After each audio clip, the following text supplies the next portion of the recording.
So hello everyone, welcome back to another video. তো আজকে কথা বলবো অ্যাকচুয়ালি বরবাদের বক্স অফিস কালেকশন নিয়ে।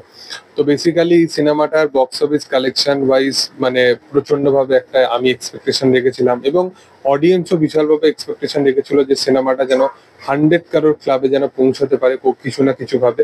এবং যে এক্সপেকটেশনটা রাখা হয়েছিল সেটাও কোথাও গিয়ে বরবাদ যেরকম ভাবে স্টার্ট নিয়েছিল সেটা ফুলফিল করছিল। এবং হবেই না কেন, তুমি দেখো শাকিব খানেরই প্রিভিয়াসলি মুক্তি পাওয়া যে দুটো সিনেমা ছিল, প্রিয়তমা এবং দরদটাকে আমি বাদ দিয়ে দিচ্ছি, তা প্রিয়তমা এবং তুফান নিয়ে। তো এই দুটো সিনেমা, প্রিয়তমা 41 কোটি টাকা লাইফ টাইম কালেকশন, যেটা একটা টাইমে বলা যেতে পারে যে বেদের মেয়ে জ্যোৎস্না যেটা সবচেয়ে বেশি কালেকশন করা সিনেমা ছিল বাংলাদেশের, তার কাছাকাছি কালেকশনটা গেছিল। এবং সেটাকে বিট করে হচ্ছে শাকিব খানের তুফান সিনেমাটা, যেটার লাইফ টাইম কালেকশন প্রায় 70 কোটির কাছাকাছি, সরি 56 কোটির কাছাকাছি বক্স অফিস কালেকশন, যেটা হিউজ লেভেল। এবং বরবাদ যেরকম স্টার্ট নিয়েছিল, বরবাদ তার 1 মাস হতে না হতে সেই কালেকশন গুলোকে সব বিট করে দেয়। 41 কোটি টাকা কালেকশন তো মনে হয় তার দ্বিতীয় সপ্তাহের মধ্যেই বিট হয়ে যায়, কারণ ফার্স্ট উইকের যেটা বরবাদের কালেকশন উঠে আসে সেটা প্রায় 27 কোটি টাকা মতো, যেটা একটা হিউজ কালেকশন।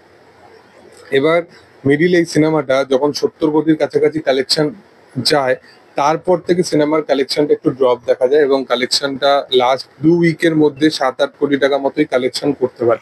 এই প্রবলেমটা হয়ে দাঁড়ায় যেটা, সেটা হচ্ছে যে সিনেমাটা মিডিলে পাইরেসি হয়ে যায়, এবং সেখানে পাইরেসি হয়ে যাওয়ার কারণে সিনেমার মোটামুটি এইচডি প্রিন্ট যে কোয়ালিটি সেইটা কিন্তু ভাইরাল হয়ে যায়।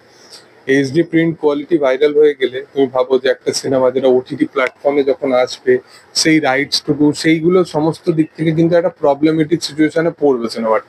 কারণ যারা দেখার তারা অবশ্যই এখন ইন্টারনেটে অ্যাভেলেবেল আছে, তারা দেখে ফেলবে। তো ওটিটি প্ল্যাটফর্মেও যদি সিনেমাটা আসে সেই লেভেলে, কিন্তু যে ওটিটি রাইটসটা একটা বাংলা সিনেমা যেটা প্রপার, যেটা ওটিটি রাইটস বিক্রি করার মতো একটা মর্যাদা রাখতো, সেই জিনিসটা থেকে কোথাও গিয়ে বরবাদ একটা ব্যাক স্ট্যাবিং এ চলে এসছে। তো সেই প্রবলেমটা অবশ্যই ফেস করতে হবে তাদেরকে।